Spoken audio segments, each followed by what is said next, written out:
एक मुलाकात ऐसी शख्सियतों के साथ जिन्होंने दिया है अपने जीवन को एक नया मुकाम। रूबरू कराएंगे ऐसी कुछ हस्तियों के साथ, एक खास शख्सियत के साथ मुलाकात जयदेव पटेल के साथ नंबर 1 इंडिया न्यूज पर। नमस्कार, आप देख रहे हैं नंबर 1 इंडिया न्यूज। मैं हूं आप सुबह के साथ जयदेव पटेल और आज एक खास शख्स के साथ मुलाकात प्रोग्राम में बात करेंगे ऑनलाइन गेम की गिरफ्त में बच्चे की बचपन की।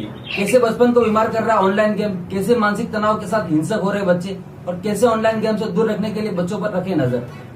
कैसे बच्चों के लिए बेहद खतरनाक है ऑनलाइन गेम, कैसे ज्यादा ऑनलाइन गेम खेलने से हो सकता है मानसिक रोग और इसी के बीच तेजी से बढ़ रहा है ऑनलाइन वीडियो गेमिंग का बाजार और किस तरह से ऑनलाइन गेम अब डेंजर गेम में तब्दील होते जा रहा है। क्या है कारण, इसे कैसे बचा जा सकता है और कौन सी सावधानी रखनी जरूरी है और क्यों ये डेंजर गेम साबित हो रहे हैं। इसी पर आज का सवाल है कि कितना खतरनाक है ऑनलाइन गेमिंग का नशा।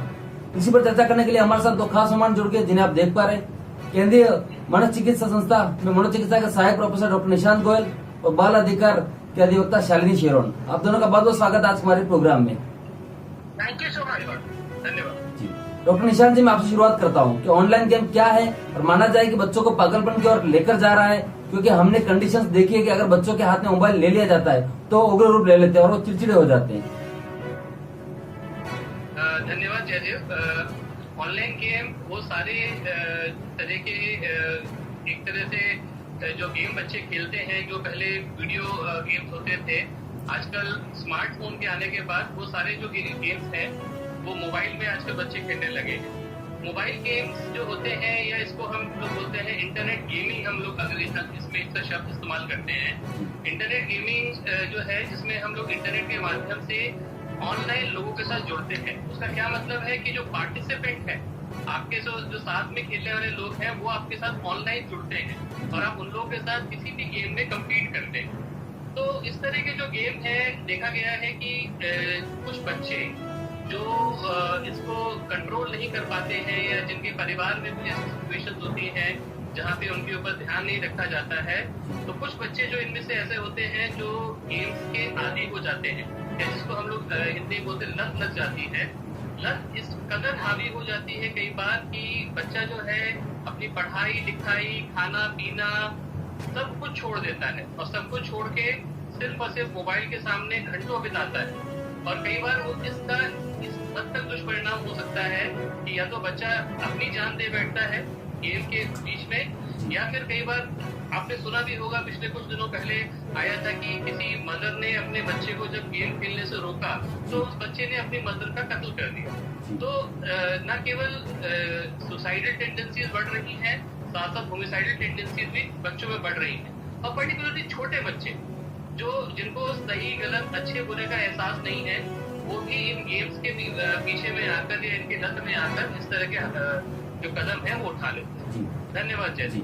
शालिनी जी, प्रधानमंत्री मोदी ने कुछ दिनों पहले बच्चों से बात की थी और उसमें भी ऑनलाइन गेम को लेकर एक सवाल पूछा गया था कि और प्रधानमंत्री जी ने कहा भी था कि माँ बाप को ध्यान देने की जरूरत है। क्या आपको लगता है कि माँ बाप अपनी तरफ से पूरा ध्यान देते हैं, लेकिन क्या कोई कानून या नियम बच्चों को लेकर इस तरह ऑनलाइन गेम को लेकर आना जरूरी लगता है? देखिए, अगर हमारे देश के प्रधानमंत्री कह रहे हैं तो डेफिनेटली हमें कुछ उनकी विजडम को हमें सैल्यूट करना चाहिए कि वो बहुत सोच समझ के और अपना विवेक का इस्तेमाल करके उन्होंने ये स्टेटमेंट दिया है। क्योंकि आप देखिए, जब हम स्मार्टफोन की बात करते हैं और लत की बात करते हैं, तो अब ये समझना पेरेंट्स के लिए बहुत जरूरी है कि जब आप अपना बच्चा जो माइंड है बिलो 18 है और आप उसको स्मार्टफोन दे रहे हैं 10, 11 को, तो it is like an addiction. आप ये मान लीजिए जैसे एनडीपीएस में चरस होता है, गांजा होता है, हाशीश होता है, तो आप अपने बच्चे को चरस दे रहे हैं खुद खरीद के, चाहे वो लाख रुपए का है, चाहे 30,000 का है, चाहे पीयर प्रेशर में। तो यानी कि पहला जो इस लत की तरफ ले जाने वाला माइनर्स को जो है वो पेरेंट्स का दायित्व बनता है। अब क्वेश्चन ये आता है कि जी ऑनलाइन क्लासेस है, कोरोना का वर्स्ट पीरियड रहा है हम सबके पीरियड में, सारे हमारे जितने नजदीक लोग हैं सब लोग इफेक्ट हुए हैं इमोशनली, फिजिकली, मेडिकली, उसमें कोई डाउट नहीं है। पर उसके साथ साथ जो ऑनलाइन क्लासेस उभर के आई, तो क्वेश्चन ये था कि बच्चों को ऑनलाइन क्लासेस, तो ऑनलाइन क्लासेस के लिए हमारा ये कहना है कि आप कोशिश करें कि बच्चे को डेस्कटॉप दें। बिकॉज डेस्कटॉप फिर भी कुछ हद तक उस बच्चे को लिमिटेड करता है, उसकी मूवमेंट को। वो डेस्क पे बैठता है, वो क्या देखता है, क्या कर रहा है, एक उसकी मूवमेंट रिस्ट्रिक्टेड हो जाती है। स्मार्टफोन में वो बच्चा उस फोन को लेके कमरे में बंद हो सकता है, क्या वॉच कर रहा है, आपके आने पे स्क्रीन चेंज कर देगा। आपने उस पर्टिकुलर स्मार्टफोन में पेरेंटल कंट्रोल्स रखे हैं, नहीं रखे हैं, आप वर्किंग हैं, क्या आपके पास इतना समय है कि आप आके वापस से क्रॉस चेक कर रहे हैं, वेबसाइट चेक कर रहे हैं। और जहां तक ऑनलाइन गेमिंग का सवाल है, डेफिनेटली ये गेम एक स्टार्ट हुआ था कि कॉन्सेप्ट ये था कि बच्चों को हम एक हेल्दी गेम कॉन्सेप्ट टेक्नोलॉजी को लेते हुए प्रोवाइड करें। बट जब उसका मिसयूज हो रहा है, जैसे ऑनलाइन के अगर रेगुलेशंस बन भी जाते हैं, जो कि अभी तक नहीं बने हैं, एंड आई थिंक आपका चैनल 2nd नंबर पे है ऑनलाइन में जिन्होंने इस ऑनलाइन गेमिंग का इशू उठाया है ऑडियो और वीडियो विजुअल के थ्रू।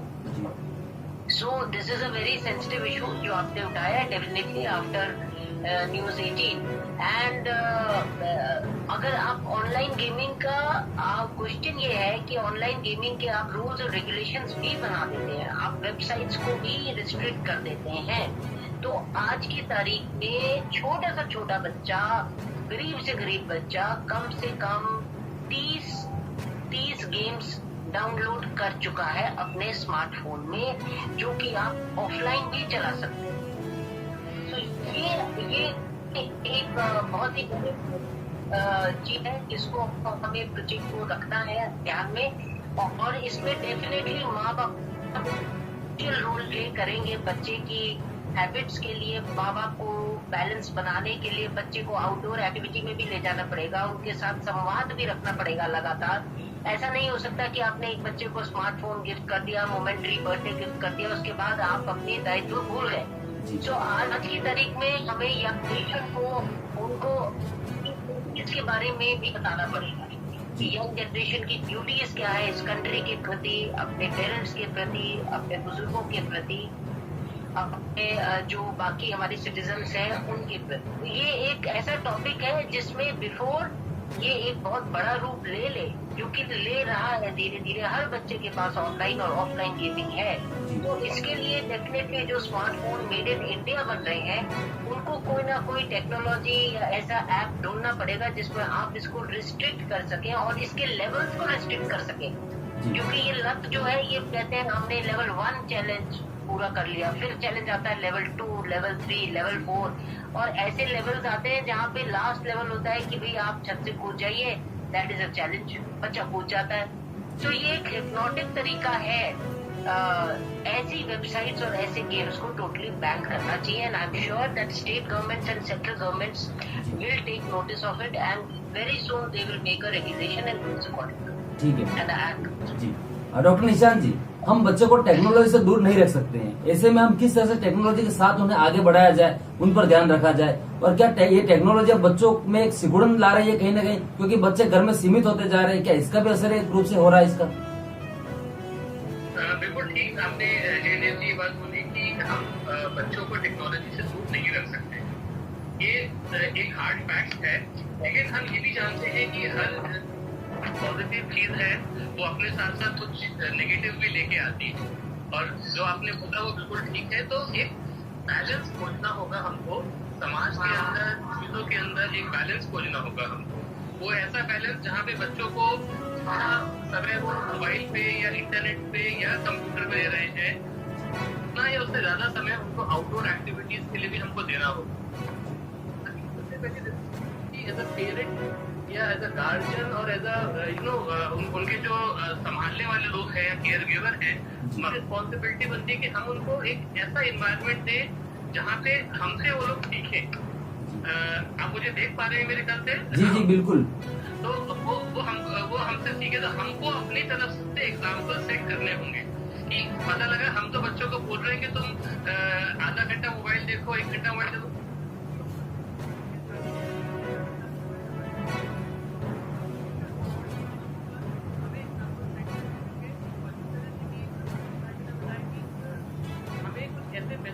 डिवाइस करने होंगे जहाँ पे हम उनकी एक्टिविटीज को ट्रैक कर सके, कंट्रोल कर सके, और उनको लगातार हम सिखा सके कि जिस तरह से हर चीज को करने के, हर चीज को समझने के और हर चीज को फॉलो करने के नियम होते हैं, इसी तरीके से ऑनलाइन लाइफ जो है या टेक्नोलॉजी का जो इस्तेमाल है उसके भी कुछ नियम है। सिर्फ गेम खेलना या पॉइंट जीतना इम्पोर्टेंट नहीं है, साथ साथ कुछ एटिकेट्स जो होते हैं, ऑनलाइन एटिकेट्स हैं, उनको फॉलो करना भी बहुत जरूरी है। और साथ साथ बच्चों के साथ एक संवाद बनाए रखना बहुत जरूरी है एज अ गार्जियन और एज अ पेरेंट हमको। अगर हम उनको उनके हाथ पे छोड़ देंगे, उन पे ध्यान नहीं देंगे, तो कहीं ना कहीं बच्चे वो सारी चीजें बाहर खोजेंगे जो उन्हें घर से मिलनी चाहिए। और मोबाइल ने और इंटरनेट ने उनको वो एक चीज ऑप्शन दे दिया है, दोस्त, घर वाले, प्यार, केयर, वो सब बाहर खोज रहे हैं और कहीं ना कहीं वो उनको उस तरफ लेके जा रहा है। तो ये हमारा दायित्व है, हमारी रिस्पॉन्सिबिलिटी है कि हम इस चीज को समझें और बच्चों को एक बेहतर environment. Thank you. Shalini ji, हमने कई केस ऐसे देखे हैं जिसमें ऑनलाइन गेम के चलते बच्चे सुसाइड तक कर रहे हैं। कानून क्या कहता है इस तरह के मामलों में? देखिए, आप बिल्कुल ठीक कह रहे हैं कि ऑनलाइन गेम खेल, जैसे अभी असिस्टेंट प्रोफेसर साहब ने बताया कि हमें एक बैलेंस मेंटेन करना है लाइफ में, और वो बैलेंस और खुद एक रोल मॉडल बनना है पेरेंट्स को। उसके लिए ये समझना बहुत जरूरी है कि जब आपने ये एडिक्शन वाला स्मार्टफोन बच्चों को दे दिया है, तो क्या आप क्रॉस चेक कर रहे हैं, क्या आप ये देख रहे हैं कि वो कितने समय बिता रहा है, क्या आप स्वयं, पता चला फोन पे लगे हुए हैं, बच्चे को कह रहे हैं ज्यादा फोन मत देखो। तो ये जो डाइकोटोमी है ये बच्चे के माइंड में आती है, ये डिलेमा आता है पेरेंट्स को लेके। और जहाँ तक आप बता रहे हैं कि सुसाइड, यस, अगर लोग इस फोन को लेके, ऐसे केसेस हुए हैं, लेवल्स हुए हैं, हम सब जानते हैं, बीच में ऑनलाइन गेम्स आ गए थे जहाँ पे स्कूल के कई बच्चों ने सुसाइड भी किया है इसको लेके। कईयों ने, जैसे अभी एक रिसेंट केस आया है कि अपनी माँ का ही कत्ल कर दिया। तो आप ये देखिए कि ये एक ऐसा इंस्ट्रूमेंट है। Why is it that online game के बजाय ज्यादा प्रेफरेंस हो रहा है? पहले ये कि जब आप ऑनलाइन करते हैं तो आप ऑनलाइन कुछ भी गेम खेल रहे हो, उसका रिएक्शन एक मशीन की तरफ से आ रहा है, या फिर रिएक्शन ही नहीं आ रहा। तो अगर आप फिजिकल ग्राउंड पे जाते हैं तो वहाँ पे आपको पता है हमारे कोचेस होते हैं, वो आपको कभी डांटेंगे, कभी आपको सीधा खड़े होने को भी बोलेंगे। बट ये जो स्क्रीन है, इस पे जब आप जाते हैं तो there is no reaction which is coming up. So आप उस पे चाहे गलत करें चाहे सही करें, आपको एक अच्छा लगने लगता है। हर किसी को एक एनवायरनमेंट ऐसा अच्छा लगता है जहाँ पे कोई रिएक्शन ना आए, वहाँ पे वो अपनी बातें कह सके, अपने तरीके से चल सके, कुछ भी कर सके, चाहे वो ऑनलाइन गेमिंग के मार्फत करे। सो ये जो एक चीज है कि ऐसा एनवायरनमेंट बच्चों को दिया जाए जहाँ बच्चों को रिएक्शन, स्ट्रॉन्ग रिएक्शन ना मिले, तो बच्चे डेफिनेटली वो एनवायरनमेंट को प्रेफर करते हैं। बट आज तक जितने भी सुसाइड हुए हैं, एक भी इन्वेस्टिगेशन ऐसा नहीं आया है पैन इंडिया कि जहां पर अगर बच्चे ने सुसाइड किया है तो who is instrumental in bringing that smartphone to the child.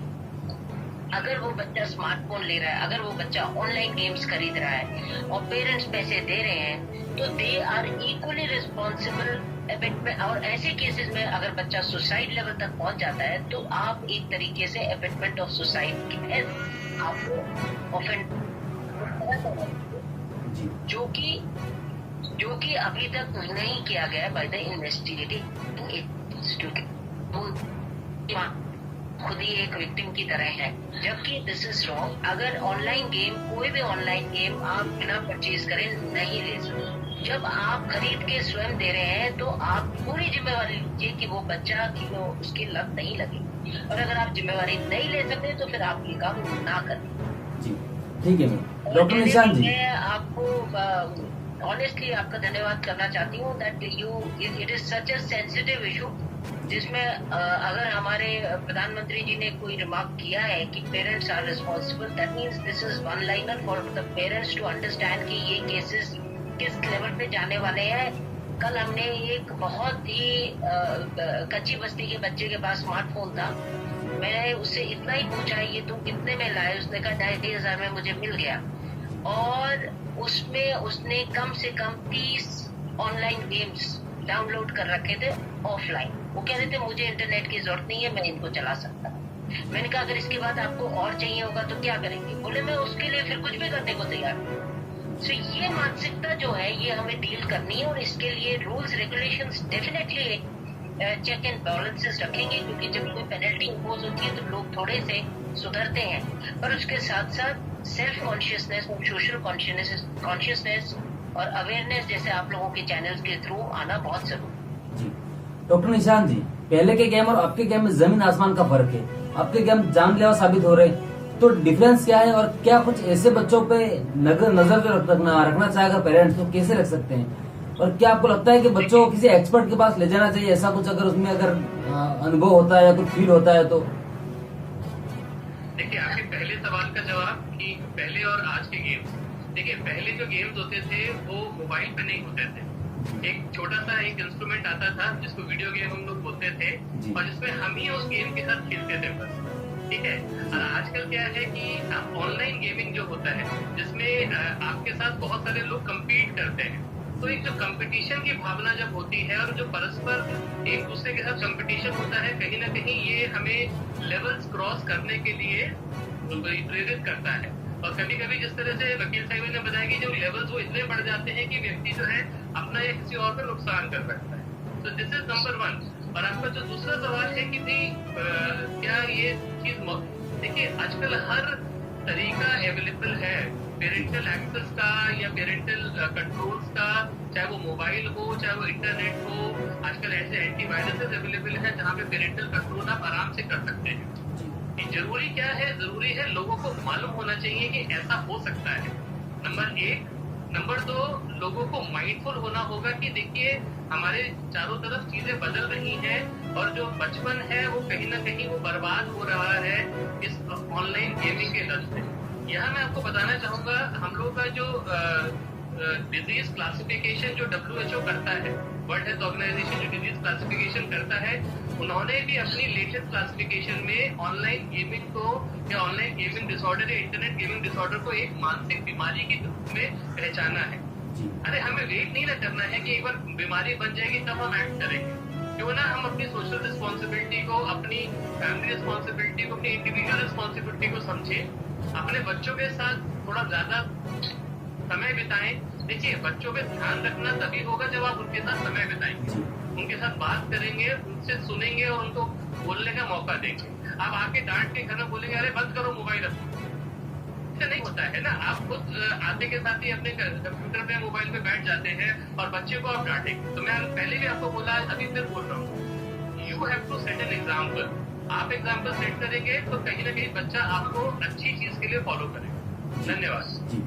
Shalini जी, इस तरह के जो केसेस होते हैं उसको लेकर अगर हम थाने में जाते हैं तो कार्रवाई करने से बचते हैं, FIR तक दर्ज नहीं होती है, क्या आप गाइडेंस देना चाहेंगे पेरेंट्स को इसको लेकर? देखिए, आप पहली बात तो आपका कहना सही है कि ऐसे ऑनलाइन जो भी लोग प्रेरित कर रहे हैं या हैकर्स के रूप में, कई बार आपने सुना होगा, एक तो इंटरनेट है और एक लेटेस्ट है जिसको डार्क इंटरनेट कहा जाता है, जिसपे कहते हैं सब चीजें अवेलेबल होती हैं, जो उसके मेंबर्स हैं डार्क इंटरनेट के वो सब चीजें देख सकें। सो हैकर्स जो है या फिर ऐसे कोई लोग हैं जो आपके बच्चे से मिल रहे हैं, आपको डेफिनेटली अपने बच्चे पे, अगर आप वर्किंग है, बच्चे को पीछे घर पे छोड़ के जा रहे हैं, तो आजकल टेक्नोलॉजी जैसे प्रोफेसर साहब ने कहा, आप घर पे कैमरास लगा सकते हैं, माइक्रोफोन वाले लगा सकते हैं, आप चेक एंड बैलेंसेस अपने बच्चे पे रख सकते हैं कि आपके बच्चे को किस टाइप का एनवायरनमेंट दिया जा रहा है। आप उनके स्मार्टफोन या फिर उसके जो बाकी गेम्स खेलने के जो उसके अगर डेस्कटॉप है, उन एक्सपर्ट को बुला के कर सकते हैं कि हमारा बच्चा किस लेवल पर जा रहा है, किससे बात कर रहा है, उसकी लोकेशन ट्रेस हो सकती है।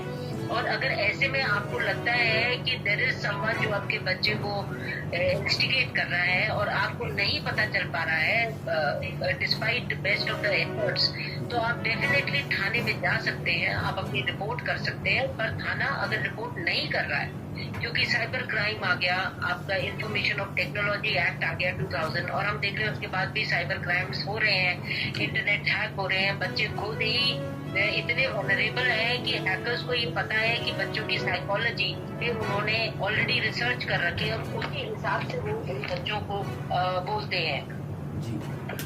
तो बच्चों को वो कैसे साइकोलॉजी को मैनिपुलेट करके और पेरेंट्स का ही सर्वर यूज कराते हैं, घर का ही सर्वर यूज कराते हैं, और कैसे वो इन सब के लिए छोटे बच्चों को अवेयरनेस लाइए, पेरेंट्स को अवेयरनेस लाइए कि आपके सर्वर से आपके OTPs, आपके बैंक अकाउंट्स, आपके डिटेल्स, हर कुछ जो है काफी हद तक हैक किया जा सकता है अगर हैकर आपके बच्चे के कांटेक्ट में है।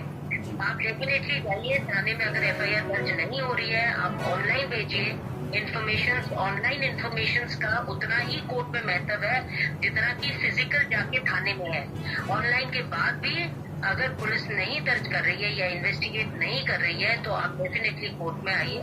कोर्ट में प्रावधान है, कोर्ट के थ्रू आप लोग FIR रजिस्टर करा सकते हैं। रही बात कोर्ट में आने की और वकील करने की, तो मैं आपके चैनल के माध्यम से बता दूं कि हमारे सुप्रीम कोर्ट ने लीगल एड कमेटीज है जिसमें नालसा के नाम से है। हर स्टेट लेवल पर लीगल क्लिनिक्स हैं जहाँ आप जाके अपना प्रॉब्लम बता सकते हैं, आपको काउंसलिंग करी जाएगी, आपको सोल्यूशंस दिए जाएंगे।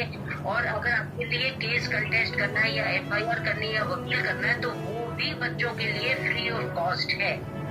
तो आपके अगर कुछ भी दुविधा है, आपको कुछ नहीं करना, आप चाहे तहसील में है, चाहे गांव में है, चाहे जिले में है, चाहे हाईकोर्ट कैपिटल में है, आप सीधा जाइए उस कचहरी में और पूछिए कि लीगल एड क्लिनिक कहाँ है और वहां जाके बोलिए ये मुझे प्रॉब्लम है, इसका मेरे पास लीगल क्या क्या सोल्यूशंस है और मेरे को क्या क्या सुविधाएं फ्री ऑफ कॉस्ट अवेलेबल है। तो यू विल बी सरप्राइज्ड कि करोड़ का फंड आता है and there is free of cost service